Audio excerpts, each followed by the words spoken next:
घरोघरी मातीच्या चुलीच्या आजच्या एपिसोडमध्ये आपण पाहत आहात की जानकी विचार करत असते की आईंना आणखीन चक्कर येते, याचा अर्थ आईंमध्ये आणखीन अशक्तपणा आहे. दुसरीकडे ऑफिसमधील तिजोरीतील सर्व पैसे शर्वरी वंश घेऊन येतात आणि ते दोघं पैसे मिळाल्याचा आनंद साजरा करत असतात. त्यावेळेस राहुल म्हणतो, हे सर्व तुझ्यामुळे पॉसिबल झालं आहे. त्यावेळेस शर्वरी म्हणते, हे आपल्या दोघांचंच क्रेडिट आहे.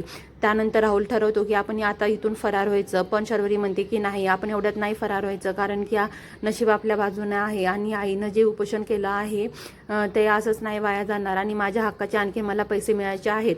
इकडे ऋषिकेश हा विचार करत असतात की आईंची तब्येत आणखीन बिघडलेलीच आहे, आई आपली मदतही घेत नाहीत.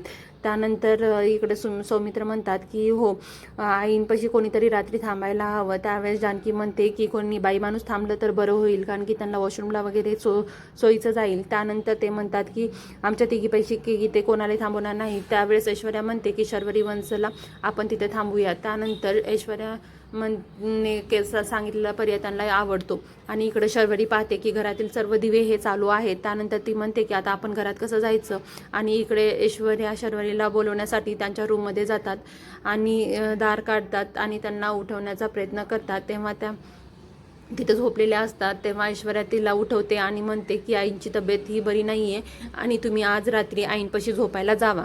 त्यावेळेस शर्वरी म्हणते की ठीक आहे, मी झोपते, तू पुढे जा.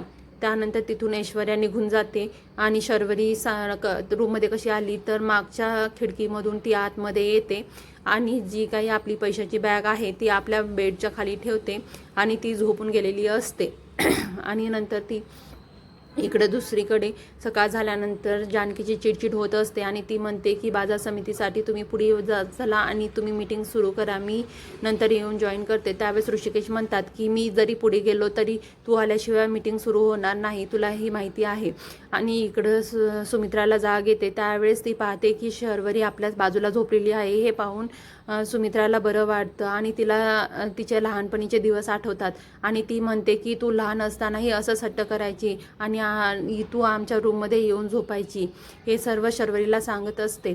तर इकडं ऋषिकेश आणि जानकी एकमेकांना म्हणतात की तू जो काही निर्णय घेत आहेस तो अगदी चुकीचा आहे, कारण की सयाजी काकामुळे आजपर्यंत तुला किती त्रास झालेला आहे हे तुलाही माहिती आहे आणि तू खूप वेळेस अडचणीमध्येही आलेली आहेस आणि तू अडचणीमध्ये आलेली मला चालणार नाही, असं ऋषिकेश सांगतात आणि तिथून निघून जातात. इकडं सुमित्रा शर्वरीला म्हणते की तू असं दुःखी असलेलं मला अजिबात आवडत नाही आहे.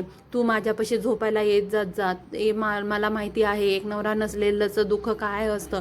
तू आणि मी काही वेगळ्या नाही आहेत आणि समाज आज आपल्या सारख्या स्त्रियांना जगूही देत नाही. त्यावेळेस शर्वरी म्हणते की माझी काही चूक नाही, त्यामुळं आणि आजची पिढी ही खूप पुढे गेलेली आहे आणि कुणालाही विचार करायला वेळ नाही आहे. त्यावेळेस इकडं जानकी देवापाशी दिवा लावते आणि म्हणते की जे काही घरावर संकट आलेलं आहे त्यापासून त्यांची सुटका होऊ दे आणि घरातील सर्व व्यक्तींना एकत्र बांधून ठेवू दे. तेवढ्यामध्ये दिवा फडफडतो आणि तिथे ऋषिकेश येतात आणि दिव्याला हात धरतात आणि दिवा चालूच राहू देतात. त्यावेळेस जानकी म्हणते की तुम्ही जसं माझ्या पाठीशी आहात तसेच कायम राहा. त्यावेळेस ऋषिकेश म्हणतात की मी तुझ्या पाठीशी नाही तर तुझ्यासोबतच आहे एक नवरा म्हणून. त्यानंतर इकडं सुमित्रा म्हणते की तू आजपासून माझ्याच रूममध्ये राहायला ये. त्यावेळेस शर्वरी म्हणते की आई एक छोटासा प्रॉब्लेम आहे, कारण की मला जर जागा बदलली ना तर झोप येत नाही. त्यावेळेस सुमित्रा म्हणते की ठीक आहे, तू तुझ्याच रूममध्ये झोप. इकडं जानकी सर्व काही आवरते आणि ऐश्वर्याला म्हणते की आज आपण सयाजी काकांना भेटायला जाऊयात का. त्यावेळेस ऐश्वर्या म्हणते ठीक आहे आपण जाऊयात. तेवढ्यामध्ये तिथे अवंतिका येते आणि म्हणते की तुम्ही कुठे जात आहात का. त्यावेळेस म्हणते मी पण येते आणि अवंतिका हट्ट करते. त्यावेळेस ऐश्वर्या म्हणते की ठीक आहे आपण तिला घेऊन जाऊया. तेवढ्यामध्ये तिथं शर्वरी येते आणि जानकी सांगते की तुम्ही आईला तुपात बनवलेली मूगडाळ खिचडी खाऊ घाला आणि त्यांना खूप आवडते. आमच्या तिघींच्याही हातात ते खाणार नाही आहेत, तर त्यावेळेस तुम्ही खाऊ घातलं तर त्या खातील म्हणून त्यांची विनवणी करत असतात. तेवढ्यामध्ये ऐश्वर्या म्हणते की शर्वरी त्यांची मुलगी आहे त्यामुळे त्यांच्या हातातून नक्कीच त्या खातील आणि त्यांना ती खिचडी देतात. आणि त्यानंतर